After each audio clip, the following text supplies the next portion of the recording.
Bomb located by Op 4.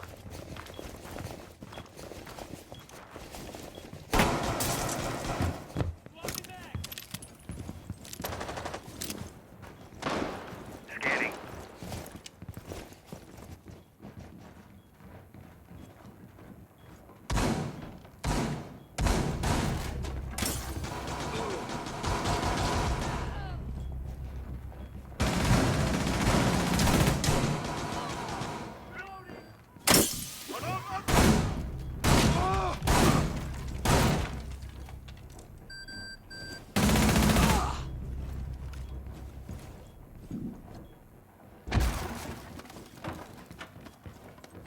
Follow me.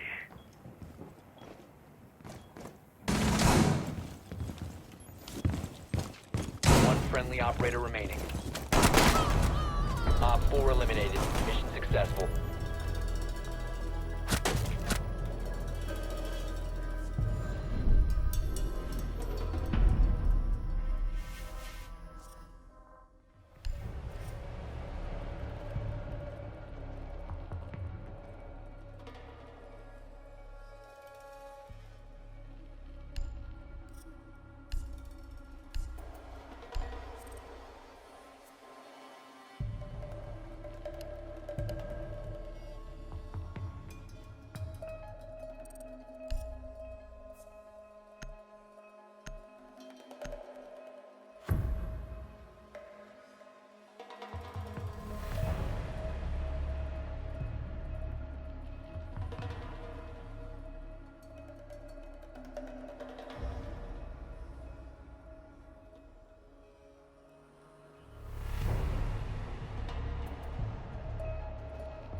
Need to use your drone to locate a bomb.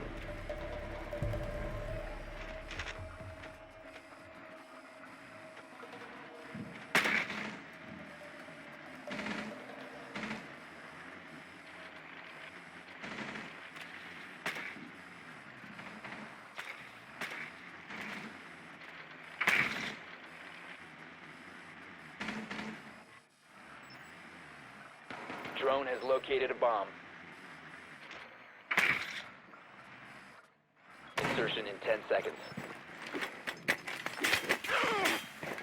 5 seconds to go. Be advised your drone has located a bomb. You've located a bomb. Make your way to its location and defuse it.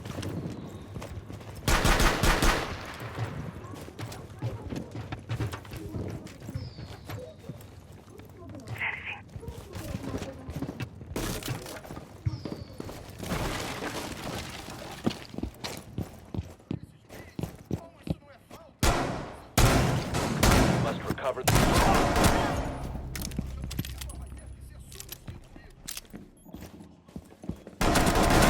Cover me! Reloading! Setting up my... The diffuser has been recovered.